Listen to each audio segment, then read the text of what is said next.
Kitabullah wa khairul hadi hadi Muhammadin sallallahu alaihi wasallam wa sharral umuri muhdatsatuha wa kullu muhdatsatin bid'ah wa kullu bid'atin dalalah wa kullu dalalatin finnar.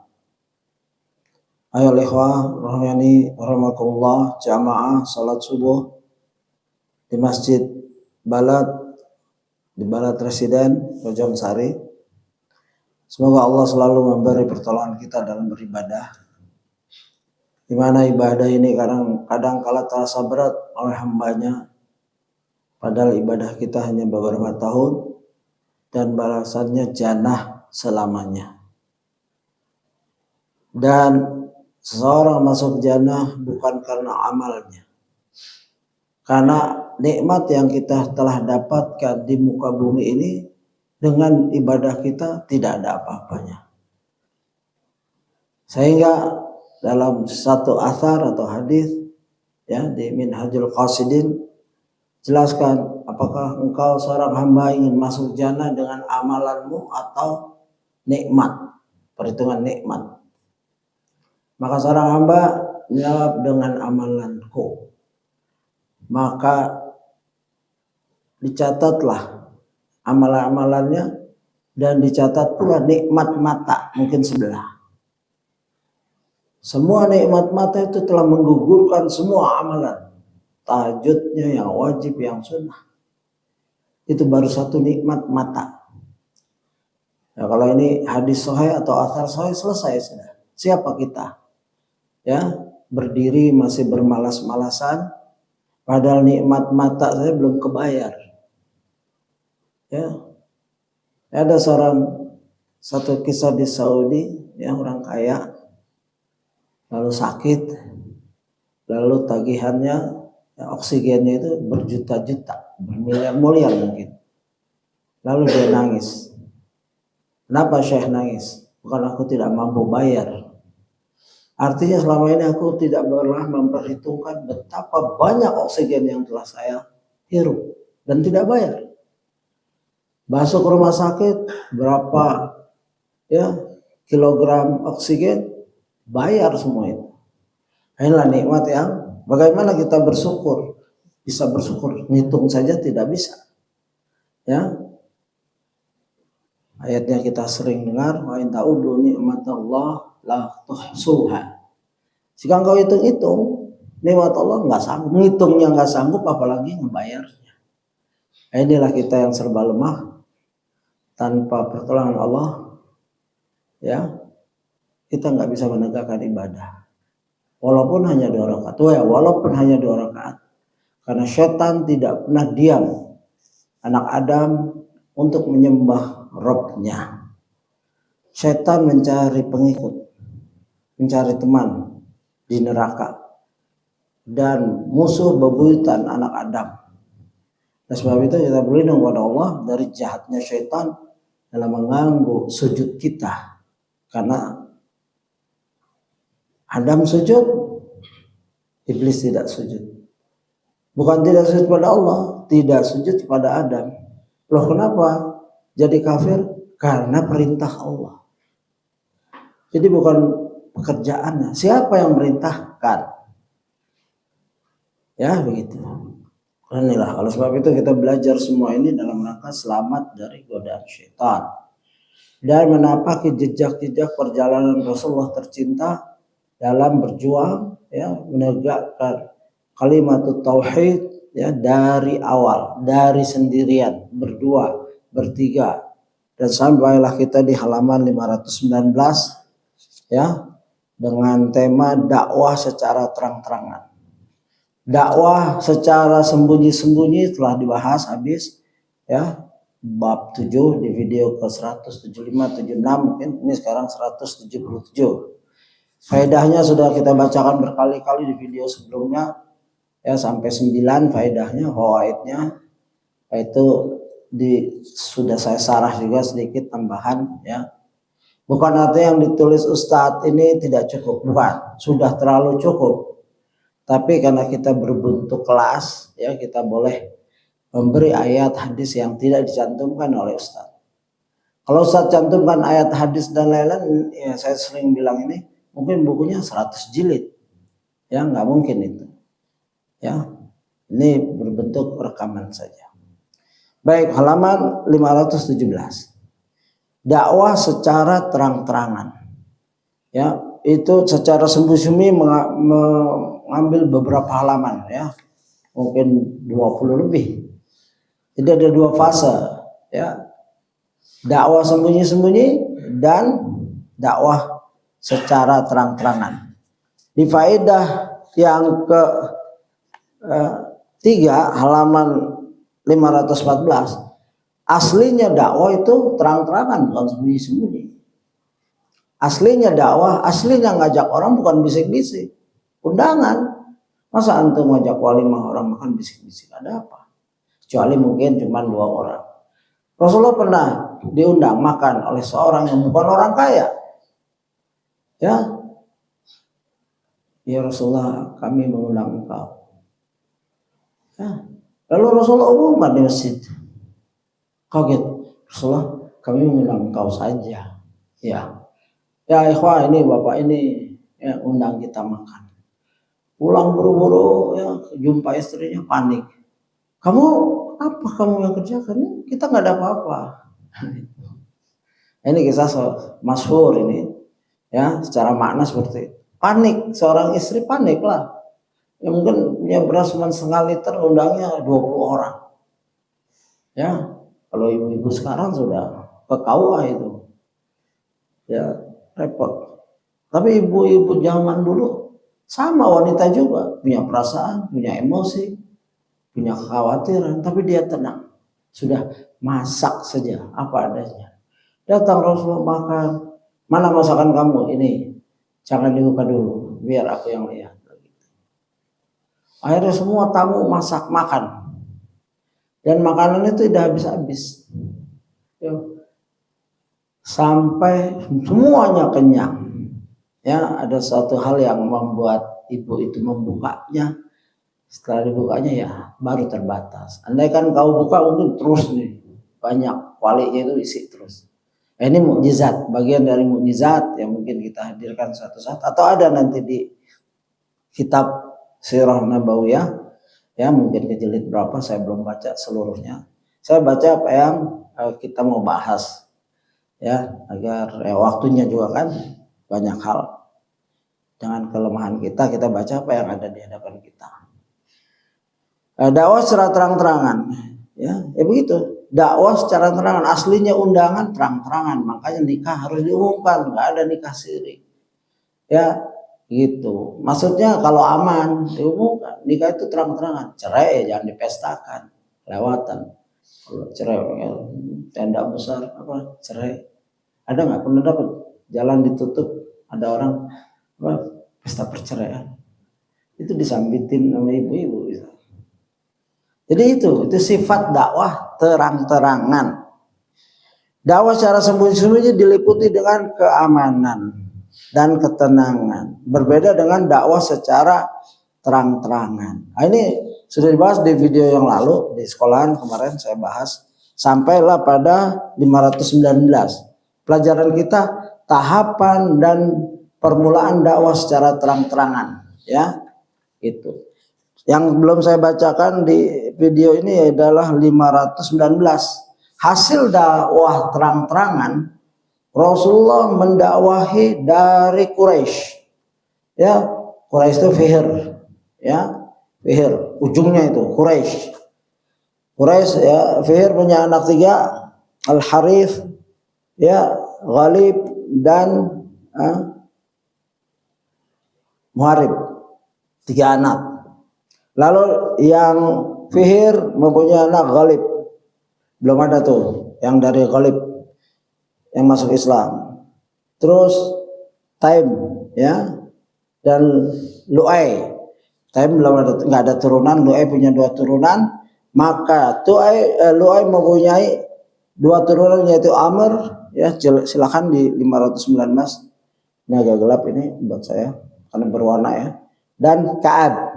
Nah, dari Amir ini ada yang masuk Islam, ya, Sa'd bin Amr. dan Hatib bin Amr. Begitu. Jadi tercatat itu dari suku mana dia yang masuk Islam itu. Gitu. Dan dari Ka'ab ada tiga anak, ya, begitu. Dan mereka masuk Islam. Dan ini membahagiakan kita. Sejarah ini tercatat, ya, bukan main-main, lengkap. Kelihatan buat kita tidak penting, tapi buat dakwah, ya, ini adalah suatu bukti bahwa Rasulullah nggak main-main dalam berdakwah. Semua tercatat. Jadi orientalis itu memang kagum, tapi tidak mau mengakui kelebihan Islam. Kalau mereka mencatat pun mereka menyimpangkan, hati-hati. Ya, baca buku-buku orientalis. Dan dalam bagan ini yaitu nasab, pohon nasab, itu dijelas siapa yang masuk Islam di situ. Banyak sekali, ya. Kita nggak terlalu detail di sini karena antum bisa baca sendiri di bukunya. Dan di sini nama-nama saja belum ada riwayat, ya. Setelah Husaysh, ya, Murrah itu anak dari Ka'ab, ya, maka Adi. Nah, dari Husaysh punya anak dua, Saham dan Jumah. Dari Saham ada yang masuk Islam, Khunais bin Khuzafah. Jumah, Bilal, Utsman bin Mazhun, Qudama bin Mazhun, ya, As-Saib bin Utsman, Hatib bin Al-Haris, Hatta bin Al-Haris, Ma'mar bin Al-Haris. Jadi tercatat ini. Mungkin kita baru dengar, ya, Makhzum. Kalau Makhzum, Abu Salamah bin Abdul Asad, ya, As-Saz bin Rabi'ah, Al-Arqam bin Abil Arqam. Ingat tempatnya, beliau masuk Islam umur 17 tahun. Tempatnya dijadikan markas dakwah. Beliau umur 17 tahun. Dan beliau satu marga dengan Abu Jahal, Makhzum.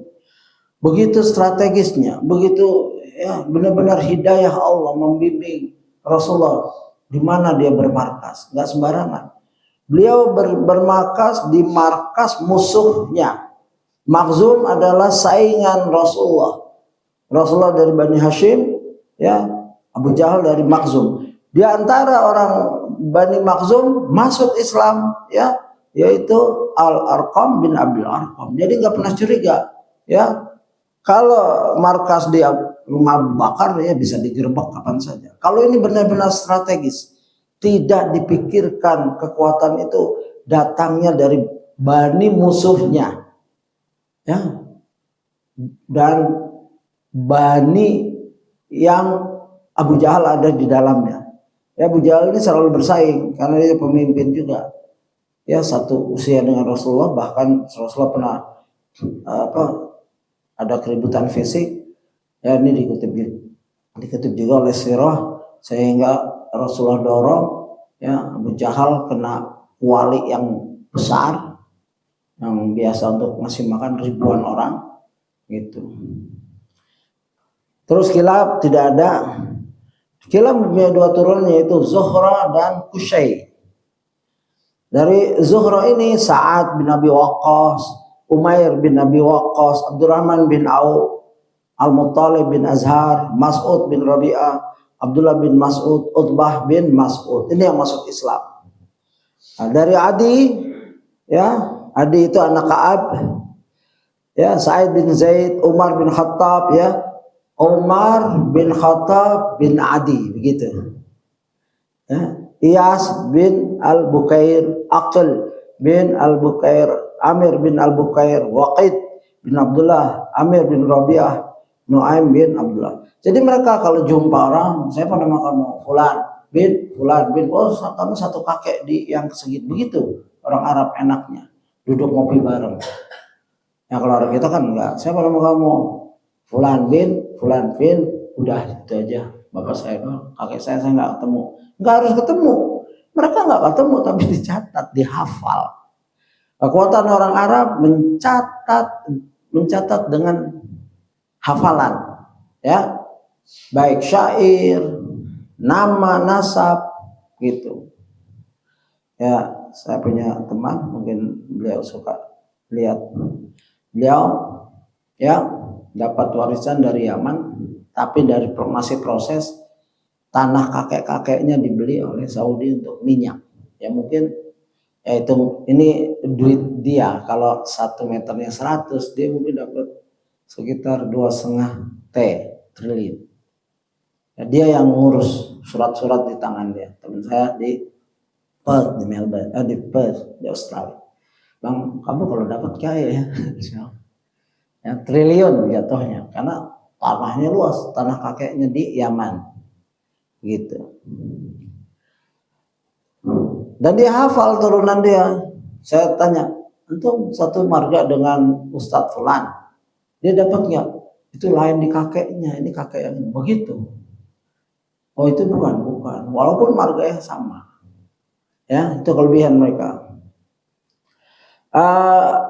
Dari Qusay, ya, ada Abdu Manaf, ya, punya anak 3, Abdul Dar, Abdul Uzza, ya.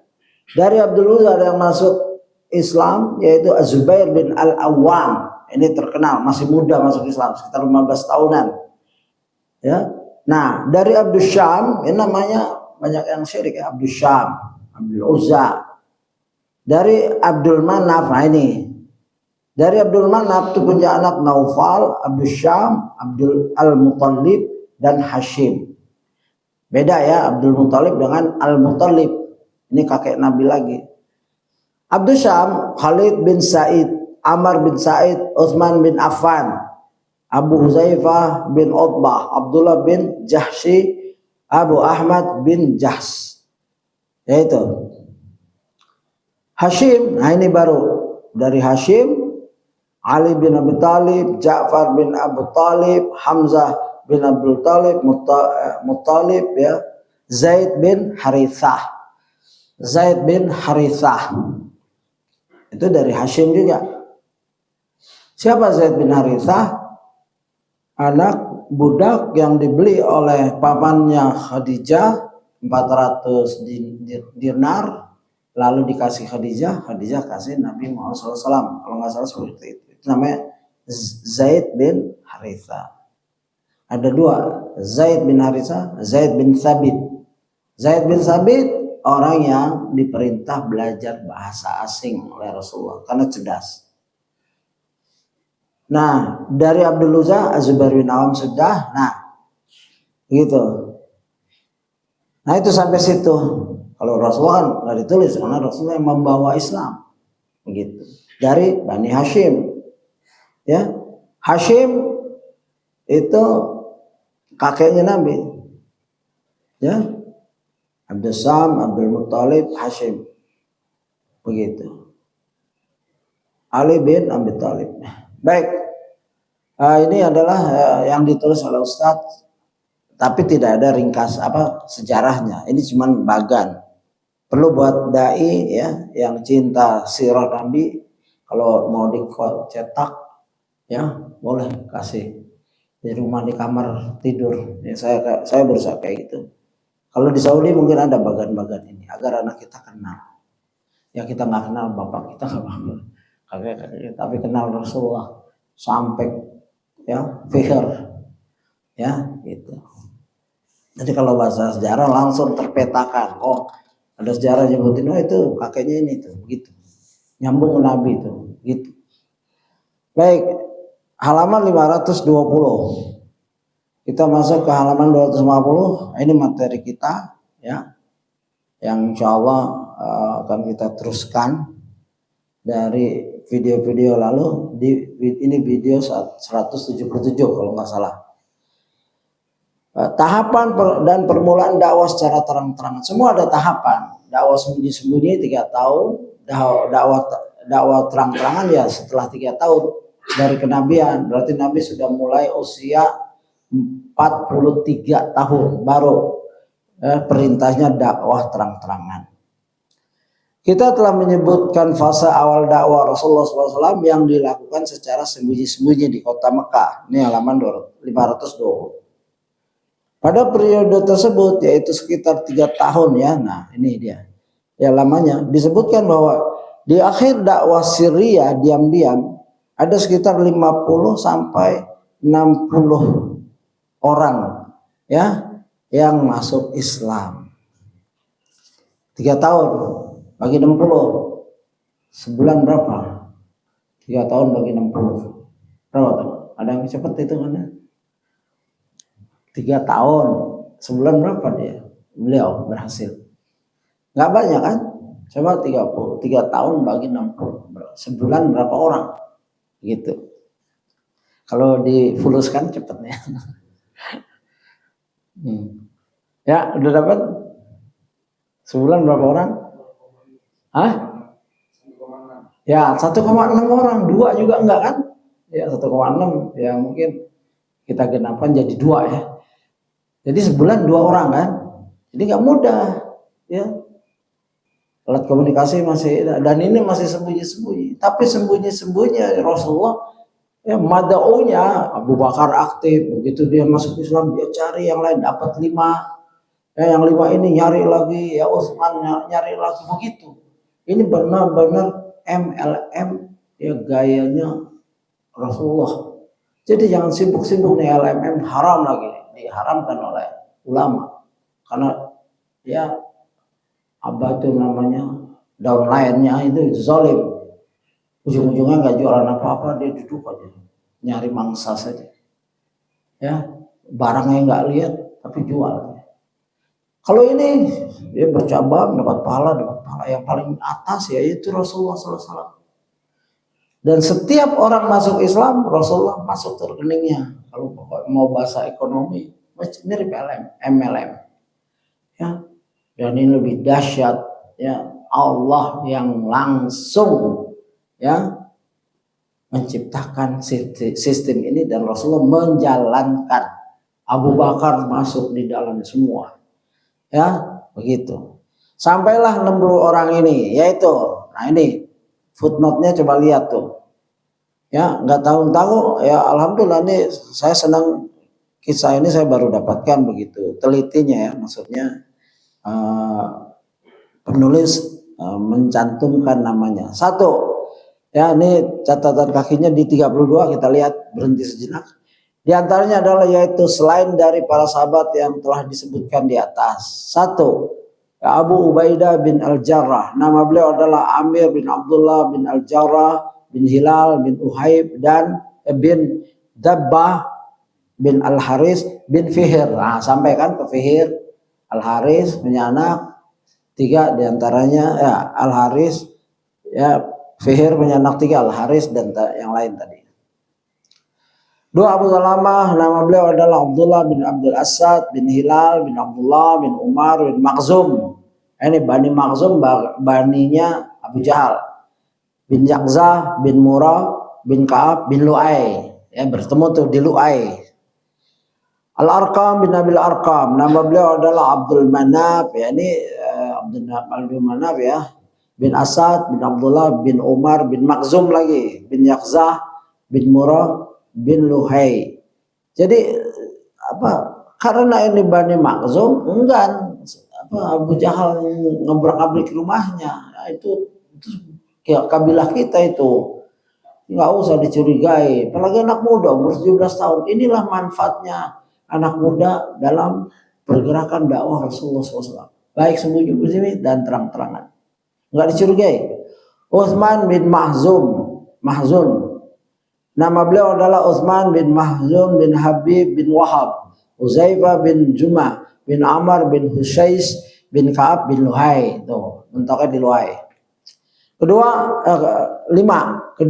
Kedua saudara Utsman bin Mahzun yaitu Qudamah bin Mahzun dan Abdullah bin Mahzun. 6, ya Ubaidah bin Al-Haris bin Al-Muttalib bin Abdul Manaf, Qusay bin Kilab bin Murrah bin Ka'ab bin Luhai. Yang adalah dibaca ini. Setelah itu saya akan bacakan yang ada catatan dari Ustadz. Ya tadi dari 6 saya lompat ya. Said bin Zaid sudah. Sekarang istri Said bin Zaid yang merupakan saudari perempuan Umar bin Al-Khattab, nama beliau adalah Fatimah bintu Al-Khattab bin Nufail bin Abdul Uzza bin Abdullah Qurt bin Riyad bin Raza bin Adi bin Ka'ab. Yaitu lalu Asma bin Abu Bakar, Aisyah bin Abu Bakar, Khabab bin Al-Arad, dia berasal dari kabilah Taim. Taim tuh masih di atas. Namun ada yang berpendapat bahwa ia dari kabilah Khuza'ah. Berbeda pendapat biasa dalam sejarah itu. Umair 12 bin Abi Waqqas, yaitu saudara Sa'ad bin Abi Waqqas. Ya, saat ini terkenal apa? Doanya yang makbul. Ya, kita telah bahas di sini. 13 Abdullah bin Mas'ud bin Al-Haris bin Samah bin Makhzum bin Sahilah bin Kahil bin Al-Haris bin Tamim bin Sa'ad bin Huzail. Ya, Mas'ud bin Al-Qarim 14 tuh. Namanya adalah Mas'ud bin Rabi'ah bin Amr bin Sa'id bin Abdul Uzza bin Hamala bin Ghalib bin Muhallib bin Aiza bin Su'bah bin Ahun bin Khuzaimah bin Al-Qara. Maka nama-nama turunan Arab ada Ghalib, ya, Harith, gitu. Mengambil dari itu. Walaupun mungkin orang Yaman, nggak ada hubungan. Tapi nama-nama ini yang masyhur di kalangan mereka. Salid bin Amr 15 bin Abdul Sam, Abdul Wud dan lain-lain. 16 saudara Salid bin Amr yaitu Hatib bin Amr. 17 mungkin di halaman 521-nya Ayyas bin Abu Rabi'ah bin Al-Mughirah bin Abdullah bin Umar bin Makhzum bin Yaqza bin Murrah bin Ka'ab bin Luhai. 18 istri beliau bernama Asma bintu Salama bin Muqarrabah At-Tamimiyah dan lain-lain, ya. Anak banyak ini 40, saya nggak bacakan semua, saya lengkap yang ada keterangannya. 26 istri Hatib bin Al-Haris yang bernama Fatimah bintu Mujallal bin Abdullah bin Abu Qais bin Abdul Wud bin Nasr bin Malik, ya begitu. Orang Arab kadang-kala terkena lakop atau kunyah, nama aslinya hilang. Bukan dilupakan, karena itu nama kemuliaan. Antum dipanggil Abu itu kemuliaan, ya gitu. Kalau ditanya nama, jawab nama kita, jangan man ismuka, siapa nama kamu? Ya, Ibnu Ayub. Jangan, itu kurang sopan. Orang lain boleh manggil, oh antum Ibnu Ayub, ya, bapak sama Ayub, oh Ibnu Ayub begitu. Nama Ibrahim bin Ayub boleh. Jangan langsung kunyah. Kunyah itu panggilan orang lain untuk kita. Atau ditanya, antum Ibrahim, ya. Oh, bapak antum Ayub, oh antum Ibnu Ayub, gitu, bin Ayub. Bahkan kadang-kadang nama kita terkubur karena masyhurnya kunyah, ya. Ma'mar bin Al-Haris bin Ma'mar bin Habib dan lain-lain. As-Sa'ib bin Utsman bin Mahzun. Al-Muttalib bin Azhar bin Abdul Auf, ya, bin Abdul Auf Abdul Al-Haris bin Zuhra bin Kilab bin Murrah bin Ka'ab bin Luhai. Ini banyak ya, bin Ka'ab bin Luhai, ya, dan lain-lain, ya, gitu. Antum bisa baca sendiri, nggak usah saya bacakan. Ya. Yang paling menonjol di sini adalah yang ke-42, Suhaib bin Sinan. Suhaib bin Sinan, dan beliau juga dikenal dengan Suhaib Maula Abdullah bin Juddan. Masalah Juddan ini yang mempunyai kuali besar yang masak untuk kaum haji, ya. Dan dikenal juga dengan Suhaib Ar-Rumi, ya, Suhaib Ar-Rumi. Beliau dikenal demikian bukan karena beliau orang yang berdarah Romawi, ya, saya pernah nyebutkan seperti itu. Beliau bangsawan, bukan. Beliau tahanan Romawi, lalu tawanan Romawi, lalu diculik, udah tahanan diculik lagi jadi budak, ya gitu. Jadi nggak ada darah Romawi. Akan tapi beliau dahulunya adalah tawanan di negeri Romawi, lalu beliau dibeli, ya, dari kaum Romawi. Demikianlah nama-nama para sahabat. Dibeli, ya, bukan diculik, dibeli. Ya, demikianlah nama para sahabat yang pertama kali masuk Islam, sebagaimana yang disebutkan dalam Sirah Ibnu Syam. Sengaja penulis menukil seluruh nama-nama sahabat di atas agar kita tidak melupakan jasa mereka sebagai perintis dalam memeluk agama Islam yang mulia ini. Maksudnya itu mengenang mereka sabiqunal awwalun, dengan resiko nyawa. Namanya terpapar ini bukan, kalau nama tertulis itu bukan sekedar menulis. Sejarah itu ada di belakangnya. Nanti Ammar bin Yasir 41, bukan namanya ya, walaupun gak ada keterangan di situ. Mungkin bisa satu kitab penderitaannya waktu masuk Islam. Ammar bin Yasir, ibunya Yasar dan lain-lain, siksaannya berat. Ya, masing-masing orang ini, masing-masing sahabat ini kalau dibukukan satu buku. Ya, begitu. Coba Suhaib ini kalau dibukukan satu buku. Kalau nggak ada larangan bikin film, ini berjilid-jilid. Ya, film Ammar bin Yasir, film Hamzah, film Abu Bakar Umar, The Messenger. Ya, begitu. Kita waktu kecil ya, waktu muda nonton The Messenger kagum sekali. Ya, dengan Hamzah gitu kan. Tapi setelah nonton dikasih lihat Hamzah tuh siapa nama pemerannya? Anthony Quinn ya. Saya hafal banget, saya senang itu. Apalagi pahlawan Sudan, Omar Mokhtar. Itu mengagumkan dan menginspirasi kita, tapi nggak boleh kita sudah tahu itu nggak usah nonton, baca kitab. Ya, karena bisa salah, bisa kecewa kita. Habis nonton Hamzah dengan gagahnya. Memang pinter ini. Orang-orang ini nyari duit, sejarah yang bagus ya difilmkan. Ya kita berjasa juga. Ya, habis gitu Hamzah minum khamr sama wanita lainnya. Kan repot begitu. Ya, setelah selesai filmnya, inilah tokoh Hamzah atau Umar Mokhtar. Ya namanya bisnis, ya kan, yang penting laku dijual. Islam ke Yahudi, Nasrani, PKI nggak ada urusan, mereka nggak ada akidahnya. Ya, mereka jual begitu. Kita cari, mereka jual. Dagang itu intinya.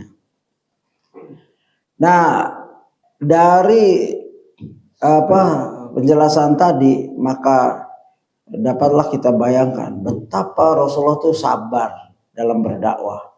3 tahun disuruh sembunyi-sembunyi, ya istilahnya bisik-bisik dan lain-lain, ya tanpa ngeluh. Sahabat juga sabar, ya paling ada 1-2 orang yang saya akan mendeklarasikan seperti Abu Dzar masuk Islam, ya Abu Dzar Al-Ghifari sudah lewat. Itu dalam kisah lain dia langsung umumkan keislamannya sehingga digebukin. Ya, lalu Al-Abbas kalau nggak salah, jangan kamu gebukin tuh, kamu siap, belum tahu tuh. 2 kali digebukin, akhirnya dibilang, kamu belum tahu orang yang kamu gebukin ini suku Ghifar yang menyamun orang-orang. Nanti kamu dagang lewat kampungnya, mau kamu dirampok, begitu. Mau kalau mereka takut mundur. Ya, begitu. Kalau Umar juga gitu, aku telah Islam. Dia cari orang yang pandai mengumumkan. Siapa orang di sini kalau udah ngomong tuh didengar, oh ini Fulan bin Fulan, dia datang, dia bilang saya udah masuk Islam. Oh, kamu murtad ya katanya. Oh bukan, saya bukan murtad, saya masuk Islam. Bilangin. Lalu diumumin, ya Umar pasang badan, digebukin dari pagi sampai sore. Ya, begitu. Beda-beda, walaupun itu dalam keadaan sembunyi-sembunyi. Ya, Umar punya kabilah besar, bin Khattab bin Adi. Ya, gitu. Orang yang telah masuk Islam ya 50 sampai 60 orang yang telah masuk Islam. Namun Nabi alaihissalam tidak mau menyebutkan nama-nama mereka untuk menjaga keamanan dan keselamatan mereka.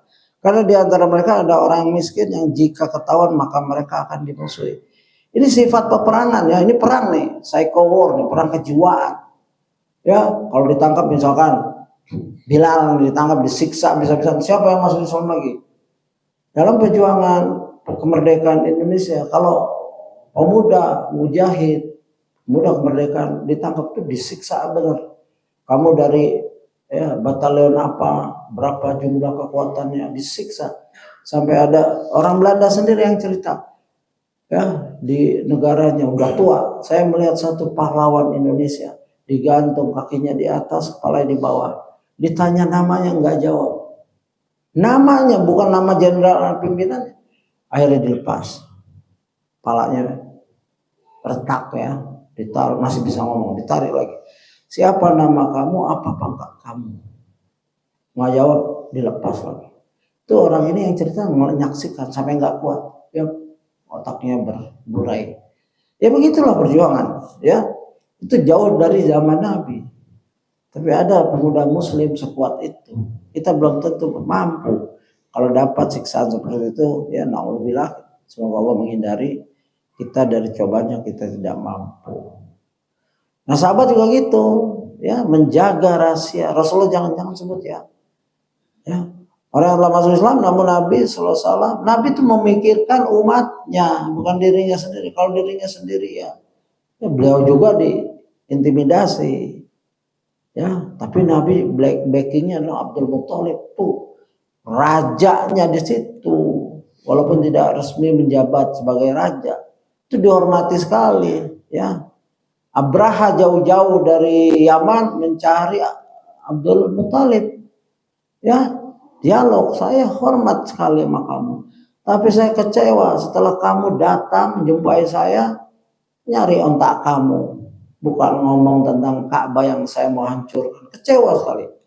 Ya Abdul Muthalib paham tauhid rububiyah. Nah, ini orang-orang yang pendengki, yang benci bahwa bid'ah membagi tauhid uluhiyah, tauhid rububiyah, tauhid asma wa sifat. Abdul Muthalib sudah bertauhid karena dulu tauhid ya, Ibrahim, Ismail membawa 3 tauhid ini. Bagaimana ya Ustadz Jun semalam jelaskan. Ini pembagian bukan bid'ah, dan jangan samakan dengan Trinity. Ya, jahat sekali. Ini tauhid yang berdasarkan dari membaca seluruh ayat hadis, maka disimpulkan kalau belajar tauhid cuma dibagi 3. Sebagaimana semalam dijelaskan Hatta Sibaweh punya kitab namanya Alkitab 5 jilid tentang nahwu sorof. Mereka sepakat dulu nggak ada zaman Nabi ya, jumlah kalimat dibagi 3, isim, huruf, dan fiil. Nggak ada itu.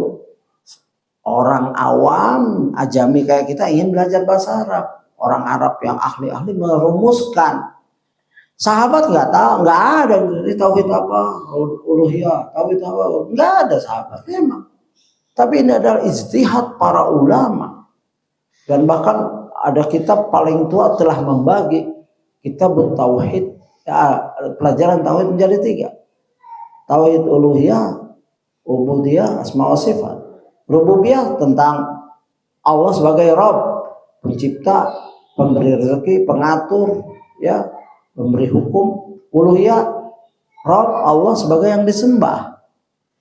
Ya, waktu Rasulullah mendakwahkan tauhid rububiyah nggak ditentang, mereka sama. Coba ucapan Abdul Muthalib, kalau Ka'bah ada Robnya, makanya pakai bahasa Rob dalam bahasa Arab, ya ada Robnya.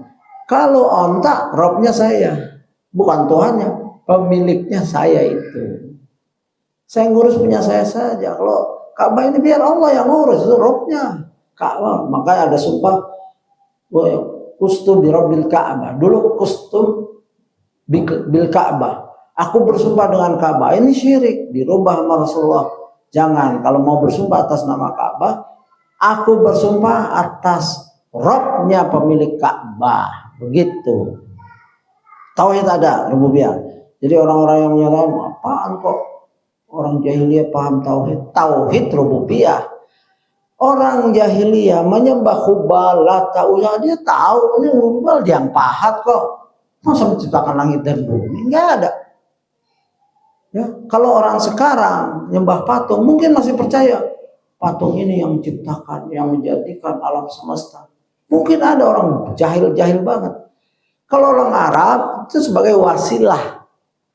Coba tawaran waktu Luhai, ya, Amr bin Luhai jalan-jalan ke Syria, ketemu di sana ada pasar patung, pasar asnam. Malah kan pasar dijual, Tuhan dijual belikan. Lalu ada orang deketin dia. Ya, pula Tuhan ini beli patung ini nih, ini yang menyebabkan turunnya hujan. Kalau kita berdoa wasilahnya dengan Hubal ini, oh iya dia semangat nih, ada sales patung nih, bawa ke dekat Ka'bah. Itu patung mahal tuh Hubal. Ya, tangannya patah kalau nggak salah, diganti permata. batu, sudah berat, kendaraan masih belum ada ekskavator kan, traktor, dibawa dengan berapa nggak tahu itu, ya belum ada sejarahnya. Sampailah ke Mekah, jadilah dia Hubal, Tuhan yang disembah. Sebagai bukan dia orang Arab, bukan tahu oh ini menciptakan jalan aja nggak bisa dia Tuhan jalan aja nggak bisa, dari serial digotong-gotong, dipanggul-panggul, tangannya patah nggak bisa betulin sendiri, harus diganti dengan permata. Tuhan yang bikin sibuk hambanya ini, ya kan? Kita seharusnya minta tolong Rabbul Alamin. Boro-boro nyiksa musuhnya aja nggak bisa. Hubal segede-gedenya patung yang disembah oleh kaumnya Nabi Ibrahim. Begitu Nabi Ibrahim menghancurkan patung-patung kecil, patung gede dia aja. Makanya dia tuh tanya tuh yang gede tuh, kayaknya dia nih yang ngerjain. Kesel. Kamu meledek kami. Udah tahu nih patung, masa dia ngerjain? Pasti kamu nih.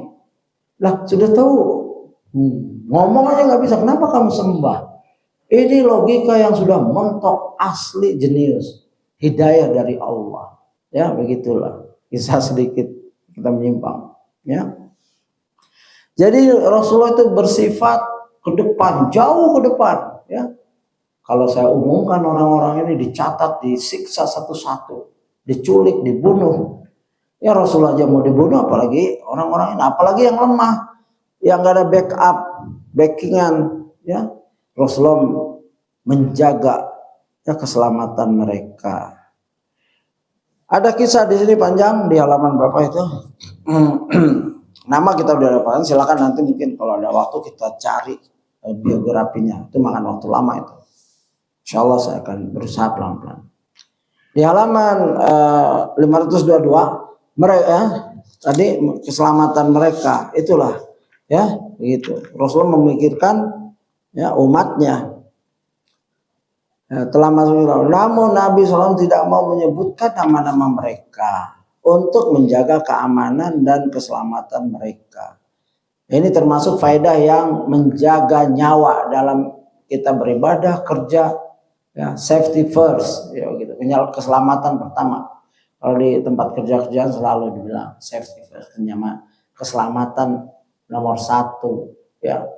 Gaji gede kalau meninggal ya selesai, mati dia. Ya. Nah dalam dakwah juga gitu, menjaga keamanan dan keselamatan mereka. Karena di antara mereka ada orang yang miskin, ya, yang jika ketahuan maka mereka akan dimusuhi habis tuh. Yasar, Bilal, ya Habab bin Arad itu disiksa semua karena nggak ada backingan dia.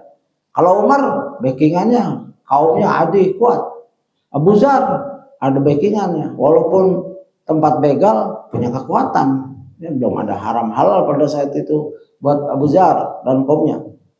Ini pengakuan Ammar yang fundamental. Ammar bin Abbas ya, As-Sulami berkata tentang kisah Islamnya. Ini autobiografi ya, begitu. Saya bacakan, silakan disimak itu. Mungkin jika ada perbedaan harakat kasih tahu. Kuntu wa ana fil jahiliyah azunnu anna nasa ala dhalalah. Ini fitrah seorang Ammar bin Abasyah As-Sulami. Ya, pada masa jahiliyah dulu saya mengira bahwa manusia ketika itu berada dalam kesesatan. Dia belum masuk Islam lagi nih, tapi udah tahu nih jahiliyah parah ini. Ya sesat ini, patung disembah, diminta, dijadikan wasilah begitu. Wa annahum laisu ala syai'in wa hum ya'budunal awthan. Mereka tidaklah berada di suatu keyakinan yang baik. Artinya beliau ini Ammar sudah punya keyakinan yang baik, yaitu fatrah, yaitu milah Hanifiyah dari Ibrahim alaihissalam. Ya, maka di golongan Ahnaf di buku sebelumnya, di halaman sebelumnya. Mereka tidak berada di atas suatu keyakinan yang baik. Mereka saat itu menyembah berhala. Artinya mereka menyembah, berarti Ammar aman dari itu. Sebagaimana Abu Bakar, Rasulullah aman. Utsman dan lain-lain orang-orang yang bersih ini dipilih hatinya oleh Allah melalui hadis yang disahihkan oleh Ahmad Syakir ya, riwayat Ahmad, ya, bahwa Allah melihat hati manusia, maka dilihatlah hatinya Nabi Muhammad SAW. Allah pilih untuk dirinya untuk menyebarkan dinnya. Lalu Allah melihat lagi hati untuk menolong nabinya, maka dilihatlah hati para sahabat. Ya, begitu. Fasami itu birajulin ya bimakkah yuhabirul akhbara. Lalu saya mendengar tentang sosok seorang laki-laki di Mekah yang sedang menyampaikan beberapa kabar gembira. Awal mendengar nama, dia ngaku nabi itu, ya, heran. Sebagaimana Salman, ya, Salman Al-Farisi nyari berita tentang akan datang nabi terakhir, dari Majusi pindah ke Kristen, belajar kitab-kitab, sampailah bahwa nabi yang terakhir akan lahir dan diangkat di Mekah. Sampailah dia ke Mekah dengan jadi budak. Ya, pada saat dia di daerah Madinah, ya, dia dijual jadi tukang, ya, jadi budak, ya. Intinya beliau benar-benar ingin jumpa Nabi, sampai budaknya dengan sepupunya atau paman dan sepupu ngomong tentang, ada yang ngaku Nabi tuh, mungkin di Mekah, ya. Nggak Nabi tuh, katanya dia ngaku Nabi. Itu mereka dengar Nabi paham. Salman yang lagi kerja dengar itu langsung jatuh, ya, gemeteran badannya jatuh, karena dia memang cinta nih. Siapa nih? Karena pendeta yang jujur, kamu ke arah sana, ke arah Mekah, di situ akan lahir Nabi terakhir. Ya, kepercayaan itu lebih mahal daripada fulus. Salman bukan orang miskin, kaya, tapi hartanya dihamburkan untuk mencari hidayah. Dari tukang jaga api Majusi, bapaknya Majusi punya api. Ya, kalau agama Majusi, karena kita singgung Salman, itu menjaga api bukan nyembah api, itu arah, kayak kita kiblat, dia arah api. Mereka dulu agamanya tauhid, makanya disebut dalam Quran. Kitabnya nggak ada. Ya, agama Majusi disebut dalam Quran dan hadis. Satu saja hadis Al-Quran. Mereka marah kalau bilang kamu nyembah api, bukan, itu arah kiblatnya. Jadi api itu harus dijaga, nggak boleh mati. Oleh Salman dijaga, bapaknya pemimpin agama Majusi. Ya begitu. Kalau dengar kaget. Nah ini juga gitu, ya. Fasami itu birajulin di Makkah yuhabirul akhbara. Lalu saya mendengar tentang sosok seorang laki-laki di Mekah yang sedang menyampaikan beberapa kabar berita. Nah, ini fasilitas yang Allah kasih, bukan mata. Mata itu terbatas. Ya, kita nggak ngelihat. Ya. Dengar bisa sengaja, bisa nggak sengaja. Salman nggak sengaja. Kalau ini dengar sengaja, dia memang mencari dan dengar langsung. Ya. Faqa'atu ala rahilati. Kemudian aku duduk di atas hewan tungganganku. Maksudnya begitu dengar langsung dia menuju. Karena ada panggilan hati, ya. Faqadimtu alaihi. Saya mendatangi Rasulullah sallallahu alaihi wasallam. Ini jujur mencari hidayah. Ya, dengar ada hidayah di sana, kejar. Salman dari Parsi terus jalan sampai Mekah, sampai Madinah. Suatu usaha yang fundamental. Kalau ini memang orang sini, Mekah ini. Faiza Rasulullah SAW mustakhfian jura'u alaihi qaumu. Ternyata begitu dia jumpa Rasulullah, ternyata beliau sedang bersembunyi karena kaumnya, ya, berani mengganggunya. Bukan mudah menjumpai Rasulullah tokoh, ya, karena beliau sembunyi. Semua kaumnya di Mekah itu, dan belum ada hijrah kan, ya, ingin mengganggunya, membunuhnya. Belum ngapa-ngapain, baru mau sujud sholat, ya, dalam surat Al-Alaq itu, ya, Iqra, itu udah hafal, sering kita baca di sholat sini. Itu siapa yang dengar si Muhammad tuh gesek-gesekan jidatnya di pasir? Apa benar dia mau di depan Ka'bah gitu? Saya akan injak kepalanya. Coba ini si zalim, ya, Abu Jahal, saya akan injak sampai kepalanya terbenam. Benar begitu? Kata Rasulullah tanya, iya, ya Rasulullah, ya. Dia mau seperti itu. Baik, Rasulullah jalan tetap. Begitu beraninya Rasul. Ya, sujud tenang. Abu Jahal mendekat, Abu Jahal ngobrol sama teman-temannya. Coba lihat nih, Muhammad datang saya injak benar kalau dia sujud. Ya, apa? Begitu Abu Jahal dekat, dia lihat ada seperti gelap, ada seperti suatu yang akan mencabik-cabik dia. Rasulullah bilang, kalau dia berani dekat, niscaya malaikat Zabani akan datang mencabik-cabik tubuhnya. Maka dia kabur. Yang lain nggak lihat. Yang lain nggak lihat, teman-temannya ada di situ. Kok kamu nggak jadi? Aku melihat sesuatu. Ya, begitu. Omong besar dia nih. Bujal omong doang. Gitu. Allah membela hambanya, walinya. Ya, Rasulullah paham. Kalau dia berani tetap mendekat, ya habis ya, tamat riwayatnya. Ya. Dan Rasulullah sembunyi-sembunyi. Rasulullah sembunyi agar langgengnya dakwah ini. Fatalattaftu hatta dakhaltu alaihi bi Makkah. Aku pun masuk diam-diam hingga aku menemui beliau di Makkah. Faqultu lahu, aku berkata padanya, pada Rasulullah, "Ma anta?" Ya, apa kamu? Siapa kamu? Siapa Anda? Qala ana nabi. Ya. Nabi lebih tepat jawabannya dari mana? Muhammad. Muhammad siapa begitu? Ini pribadi, tapi Nabi jabatan. Kalau antum ketemu orang, ya mungkin pakai pakaian biasa, mungkin antum memandang remeh, siapa sih kamu? Saya jenderal bintang 4. Ya udah.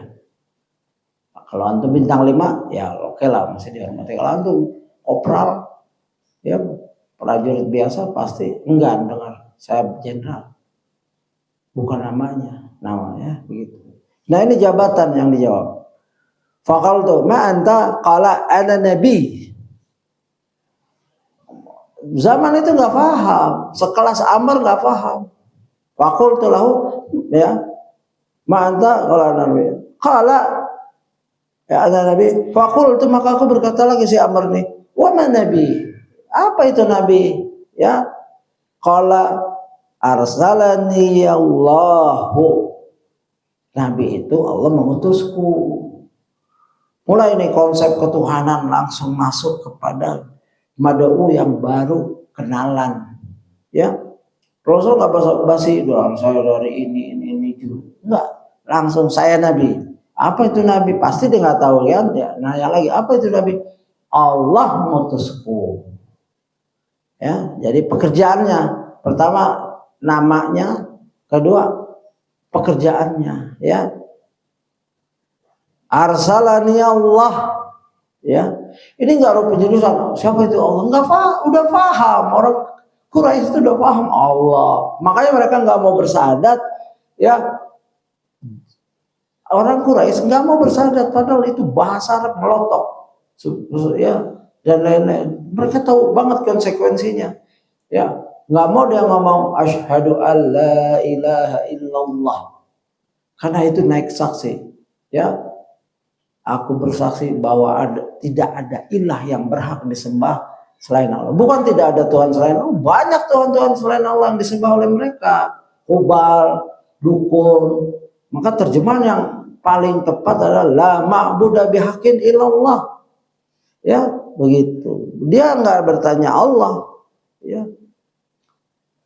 Lalu bi ayyi syai'in bisa arsalak, ya. Aku ya karena Allah mengutusku. Aku bertanya lagi saya Amr, engkau diutus dengan apa? Pertanyaannya singkat, jawabnya singkat. Ya, na'am gitu doang. Dan ini yang penanya cerdas, ya.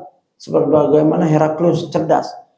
Fakultu bi ayyi syai'in arsalaka, ya. Beliau Rasulullah jawab, qala arsalani bisilatil arham. Beliau menjawab, aku diutus untuk menyambung tali silaturahmi. Coba enggak langsung tauhid Rasulullah. Karena apa? Orang Arab Quraisy atau Arab asli senang banget perang. Mereka namanya juga untuk musuhnya, bukan untuk dirinya. Misalkan kita kan ya ada misalkan tur ke Cibodas. Pas hari itu dapat berita, anak kamu lahir ya, istri mungkin nggak ikut. Siapa mau namain sama? Oh iya, bagus tuh, namanya siapa? Husain Cibodas. Ya, ada kan kayak gitu. Nah itu ada. Yang saya punya teman di Darwin, student S2, namanya Darwin. Imam, ya saya jadi asisten imam 1985an baru datang saya. Imam marah dengar. Nah, ini orang Indonesia apa sih? Kenapa? Syekh, masa namanya Darwin, dia nggak kenal Darwin. Dia orang Islam. Oh, ini orang Islam apa bukan? Imam marah. Imamnya namanya Abdul Qudus Azhari. Ya, Imam Abdul Qudus Al-Azhari dari India, hafiz Quran. Tiap Ramadan imam sendiri, nggak ada gantian tuh. Sendiri satu rakaat, satu juz sehari. Bahkan belum 28 hari sudah tamat, ulang lagi. Marah dia dengar nama-nama gitu. Ya, nama mempengaruhi. Ya. Beliau, aku diutus untuk menyambung tali silaturahmi. Karena banyaknya peperangan antara suku, ya. Baru naruh batu Ka'bah, ya baru naruh Ka'bah sudah siap. Pokoknya kalau suku kita tidak bisa naruh setelah renovasi batu Hajar Aswad maksudnya, siap perang, udah baiat tuh, nyelemin tangan di darah. Kalau kita enggak yang naruh, perang. Begitu. Padahal habis kerjasama renovasi Ka'bah, timban naruh, maka datang. Ya sudah, jangan ribut. Ada orang tua, hakim, sudah jangan ribut. Masa perang, baru kan kita bangun Ka'bah nih. Sudah, nanti jika ada orang yang datang pertama, kita minta dia putuskan siapa yang berhak naruh Hajar Aswad. Datanglah Rasulullah SAW dan semua aman, gak jadi peperangan. Itu, ya. Rasulullah terus terang, yaitu arsalani bisilatir arham. Beliau menjawab, aku diutus untuk menyambung tali silaturahmi. Coba, bukan tauhid langsung di sini. Adab yang paling agung adalah silaturahmi. Khadijah begitu menghibur Rasulullah, engkau orang yang rajin silaturahim. Jadi ajaran silaturahim itu mendunia, universal. Ya bukan Islam saja. Orang boleh yang nggak kenal agama, nggak kenal Tuhan, senang kalau dikunjungnya di hari perayaan mereka. Oleh sebab itu usahakan kita jangan memutus, ya. Dan ayatnya selalu kita baca, ya. Ayatnya apa? Ya ayyuhan nasu taqrabbakum alladzi khalaqakum walladzina min qablikum. Tadi itu pembukaan gitu. Karena ada silaturahim gitu. Ya Allah menciptakan kita dari Adam dan Hawa. Terus, ya Rasulullah nggak jawab, saya diutus untuk mengajak manusia menyembah Allah. Tidak, menyembah Hubal. Tidak. Aku diutus untuk menyambung tali silaturahim. Ya. Nah, baru masuk akidah. Ini akhlak universal. Wa kasril awthan. Begitu beraninya Rasul dan menghancurkan berhala. Itu tugas, ya, para rasul. Rasulullah tidak diperangi sampai ayat turun, walaqad ba'atsna fi kulli ummatin rasulan an ibudullah wajtanibut taghut. Ya, tidak diutus para rasul di setiap kaum kecuali untuk menyembah Allah dan jauhi taghut. Taghut itu berhala, ausan, pemimpin yang berjiwa setan, dukun, kahin dan lain-lain. Ya, definisi taghut dijelaskan oleh ulama.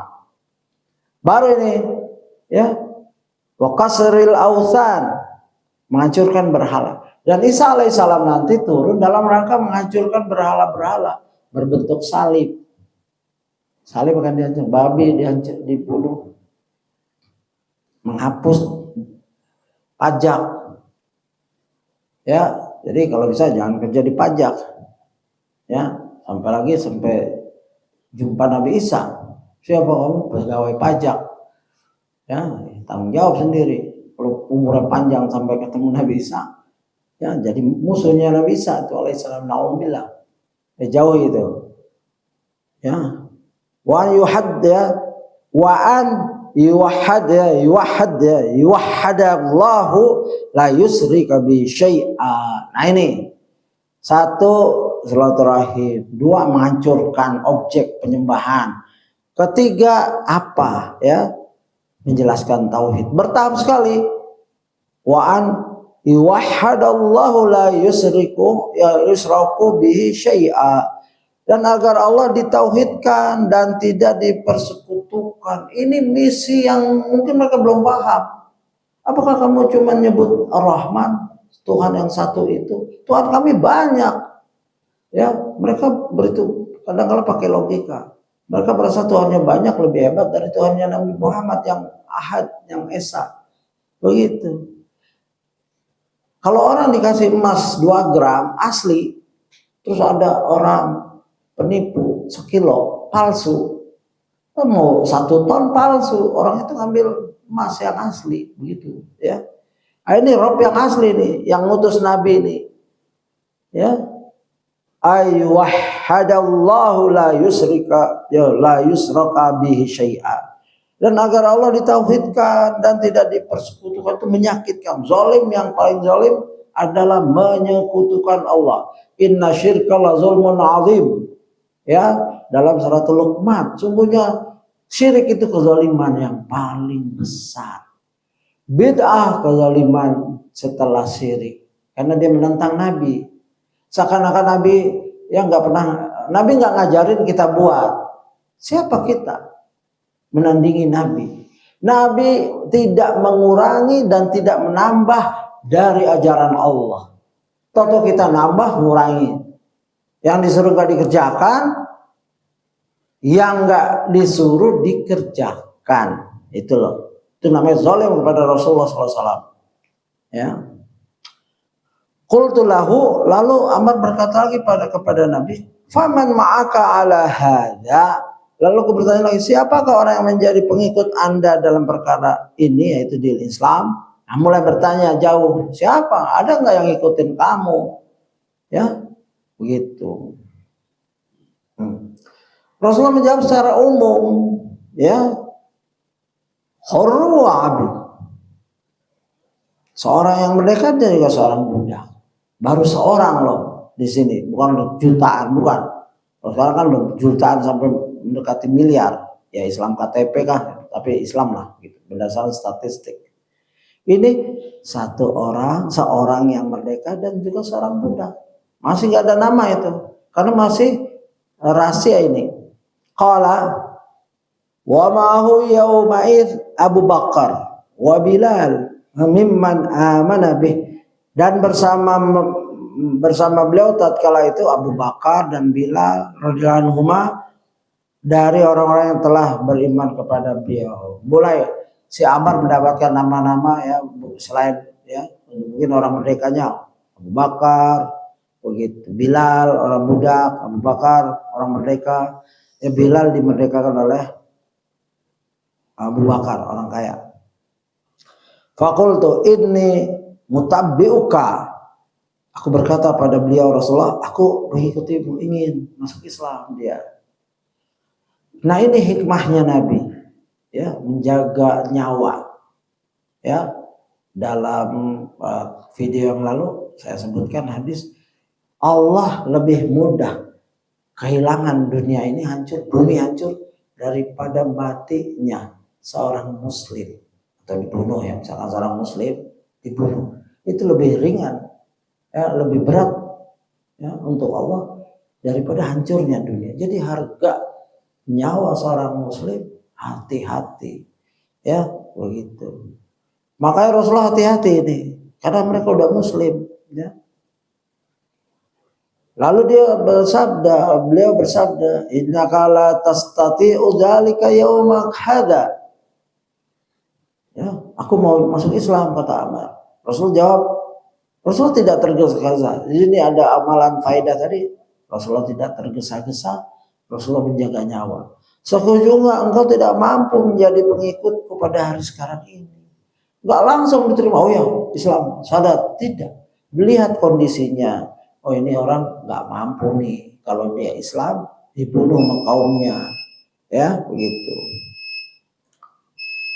Jadi sabar. Maka dijelaskan. Ala tara hali wa halan nas. Emang kamu Amar, kamu nggak lihat keadaanku? Dia kan Rasul didapati lagi sembunyi-sembunyi. Ya, engkau tidak lihat sekitar orang-orangku yang lagi disiksa, mungkin bila lagi disiksa. Tidak akan kau lihat kondisiku dan kondisi orang-orang. Rasulullah cinta sekali kepada mad'unya. Waktu dia belum masuk Islam. Pertanyaannya, kalau ditolak sama Rasulullah terus mati gimana? Ini kita baca hadis yang ya diturunkan Sahih tentang orang yang bunuh 100. Ya, ini nggak ada pertanyaan, tapi saya bikin pertanyaan sendiri. Kalau Rasulullah tolak, nanti kalau dia mati gimana? Innamal a'malu binniyat. Sebagaimana orang yang membunuh 100 orang, ya, yang satunya adalah pendeta ahli ibadah, ya saya bisa tobat ya, Syekh atau ini. Oh kamu udah terlambat, kamu udah 99 mau tobat. Akhirnya itu pas, iya genap lah. Daripada ganjil 100 sama kamu. Malah dia pembunuh biasa, ringan buat dia, nggak ada stres lagi. Lalu dia datang ke alim, saya telah bunuh 100 orang, adakah taubat? Oh iya, ya innallaha ghafurur rahim, Allah Maha Pengampun. Andai kan kau, begitulah kisahnya. Ya, maknanya seperti itu. Lalu jangan di sini, kalau taubat pergi sana. Dia belum taubat di daerahnya, dia harus pergi, kata apa alim ini, kamu pergi jauhi teman kamu, jauhi lingkungan kamu, jauhi kebiasaan kamu. Tobat tuh punya syarat. Kalau biasa berjudi, tobat dari judi, jangan nongkrong sama orang judi, akhirnya gila. Ya, pengen berjudi lagi, itu berat, menyiksa diri. Tobat jauhi. Yang biasa main perempuan, yang biasa minum khamar, jauh itu semua. Teman-teman jauh, bekas-bekasnya tinggalkan, hijrah. Maka orang ini hijrah, meninggal di tengah jalan, belum? Ya, maka malaikat mengukur, Allah mengutus malaikat, ya dia lebih dekat dengan kampung taubatnya, maka dia masuk jannah. Nah ya ini juga Amar, kalau dia ya kok saya nggak boleh Islam sekarang, ya kamu pulang dulu, bahaya banget. Terus meninggal, ya insya Allah innamal a'malu binniyat, dia sudah ke arah hijrah, yaitu ke Islam. Ya begitu bijaksananya Rasulullah. Walakin arji ila ahlika, ya walakin arji ila ahlika fa idza sami'ta bi qad zahartu fa'atini. Akan tapi pulanglah kamu ke keluargamu, ya. Ini kaidah besar dalam dakwah, jangan buru-buru. Ya. Ya, tapi pulanglah kamu ke keluargamu, dan jika engkau telah mendengar bahwa aku telah dimenangkan, maka datanglah. Begitu. Begitu bijaksananya Rasul yang enggak ada tandingannya, ya. Lembut, menjaga dirinya, menjaga mad'unya. Jadi kalau ada orang Islam ditanya, kamu keluarga gimana? Nanti kalau kamu masuk Islam gimana? Oh ya, keluarga saya akan membunuh saya. Oh baik, jangan Islam dulu. Saya ajarkan kamu ke kantor polisi, ya bilang saya Islam bukan karena dipaksa. Bikin statement, tolong minta perlindungan hukum. Baru pergi ke MUI dan lain-lain. Harus bijaksana, karena rentetannya disangka kasus-kasus ini banyak. Ya, dan mereka tidak ya. Walan tarda ankal yahudu walan nasara hatta tattabi'a millatahum. Ya, tidak akan ridha Yahudi dan Nasrani sampai kita ngikut agama mereka. Ini ya ayat ya. Di Australia banyak udah masuk Islam digebukin, perempuan digebukin, akhirnya nggak kuat, ya masih Kristen lagi. Ada, saya kenal dekat dengan saya. Ya, Allah yahdi. Semoga Allah beri hidayah lagi. Ya karena perempuan masuk Islam, laki-lakinya pada benci digebukin. Di Indonesia juga ada, ya, turunan saudara malah suami dari ponakan masuk Islam, diajak berantem. Alhamdulillah dia sebelum Islam orang teman saudara saya ini anak ponakan, suami ponakan, dia cerita ya sama saya sebelum meninggal muda, dia ahli matematik UI lulusan. Dia nggak ambil ijazahnya tapi kerja di luar. Dia bilang, saya sebelum Islam, saya dibuang sama keluarga saya tinggal di kuil, mau jadi biksu yang kayak gitu, pendeta, sampai belajar kungfu. Jadi begitu dia masuk Islam, saudaranya mau siksa dia, ayo maju kerubutan atau satu-satu boleh. Ya, karena dia belajar kungfu kan, takut tuh. Ya keluarga takut, akhirnya banyak yang masuk Islam. Bapaknya masuk Islam, adik-adiknya masuk Islam begitu. Di Indonesia banyak itu. Bukan enak-enakan kayak kita lahir Islam, nggak ada ngancem-ngancem. Mu'alaf ini berat. Mirip sejarahnya dengan orang-orang Islam sabiqunal awalu. Ada yang diusir. Ya begitu. Ada yang orang udah dapat miliaran, seorang pendeta. Saya jumpa di Palu di perahu bersama. Mungkin berapa hari di perjalanan. Dia ceramah, saya ceramah juga. Karena dilihat mungkin kita lagi baca buku. Dan saya lihat dia ada subuh kuliah subuh, ceritanya menarik sampai mau dibunuh. Gara-gara dia Islam naik pesawatnya hampir ke arah Kalimantan, Banjarmasin. Pesawatnya hampir kecelakaan. Lalu dia bilang dalam hati, wahai Tuhan, Rob, ya yang lain kan gini-gini, dia enggak. Jika engkau selamatkan aku akan bekerja untukmu sampai mati. Akhirnya selamat. Sejak itu dia nyari bagaimana caranya masuk Islam. Dia udah pendeta terkenal, gajinya itu dolar. Punya rumah, mobil dan lain-lain. Setiap hari dia naik pesawat. Dia cerita ini di tahun 90-an ya, tahun 90-an. Dia cerita, saya Pak, Bapak-bapak, Ibu-ibu jamaah, kalau saya lagi memotivasi jamaah saya, mereka nangis itu, saya ketawa orang bodoh-bodoh. Begitu dia ngaku gitu, bukan saya nih, kurang lebih kayak gitu. Karena dia udah mulai nggak percaya. Akhirnya dia masuk Islam dan jadi dai di suatu ormas ya. Saya nggak pernah jumpa lagi, saya sempat cari, pengen jumpa. Ya mungkin meninggal atau ya mungkin nggak, namanya udah beda. Saya lupa juga namanya. Begitu. Nah ini kisah yang mengagumkan dari Ammar ya. Pulanglah kamu nanti kalau Rasulullah sudah kuat baru kamu masuk Islam. Boleh menunda ini karena perintah dari Rasul. Jangan inisiatif sendiri. Kalau inisiatif sudah apapun resikonya. Kalau dia bilang apapun resikonya saya masuk Islam ya Rasulullah. Hatta saya mau dibunuh. Ya nggak ada dialog itu. Dia nurut nih pulang ya. Sejarahnya nah. Di kisah ini Nabi SAW tidak menyebutkan semua sahabat yang masuk Islam walaupun akhirnya ketahuan ya, sehingga sebagiannya ada yang dibunuh. Nah, ingat tuh. Begitu ketahuan para sahabat sabiqunal awalun ada yang dibunuh dan ditangkap. Padahal secara logika apabila Nabi SAW mengatakan ya, ini logika ya si Ustadz Firanda. Oh, orang yang sudah masuk Islam sudah 50 atau 60 ke Ammar ya. Maka bisa membuat Ammar tertarik, nggak sabar dia masuk udah 50, tapi nggak dirahasiakan itu. Ke Ammar dirahasiakan. Begitu rapinya dakwah Rasulullah. Ya, ini masih panjang, waktu kita sudah habis, tapi sebenarnya nggak terlalu banyak ya. Maka bisa membuat Ammar tertarik, tapi Rasulullah SAW tidak mengenal Ammar. Nah, karena Rasulullah nggak kenal Ammar, siapa nih Ammar? Ya. Ya, Ammar adalah orang yang di luar Mekah. Dia tinggal di luar Mekah. Jadi nggak biasa Rasul dengan namanya. Ternyata Ammar tertarik dengan Islam dan dia masuk Islam lalu ingin menjadi pengikut Nabi SAW. Tapi Nabi SAW melarangnya dan dia diperintahkan untuk pulang kampungnya. Ya, alasan Nabi SAW melarang Ammar mengikuti di Mekah adalah karena Ammar bin Abasa bukanlah penduduk Mekah asli. Apabila dia disakiti tidak akan ada yang menolongnya. Sehingga akhirnya dia pulang ke kaumnya dan kaumnya menyambut dakwahnya sehingga banyak yang masuk Islam. Meskipun jumlah tersebut tidak terlalu banyak, namun mereka berasal dari berbagai kabilah yang berbeda dan juga sebagian mereka adalah pemuka kaum.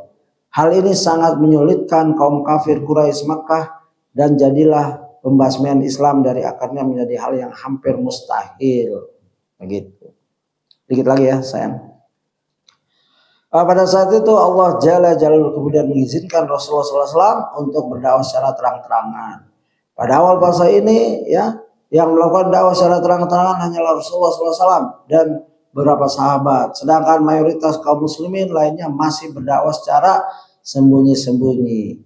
Demikian juga dalam fase ini Rasulullah SAW diperintahkan untuk memulai dakwahnya kepada kerabatnya. Ya, yaitu ayatnya wa'anzir asirataka ya al-aqrabin dan berilah peringatan kepada kerabat-kerabatmu ya di dalam surat Syu'ara ayat 214 ya. Insyaallah kajian di tempat lain akan membahas ayat ini secara tafsir. Ya, Ustadz tidak menafsirkan ayat ini. Ya, jadi hikmah dakwah ini begitu besar. Sayang kalau kita tidak belajar agar kita mempunyai langkah-langkah yang tepat dalam berdakwah. Wallahu alam, kita akhiri kajian yang sederhana ini.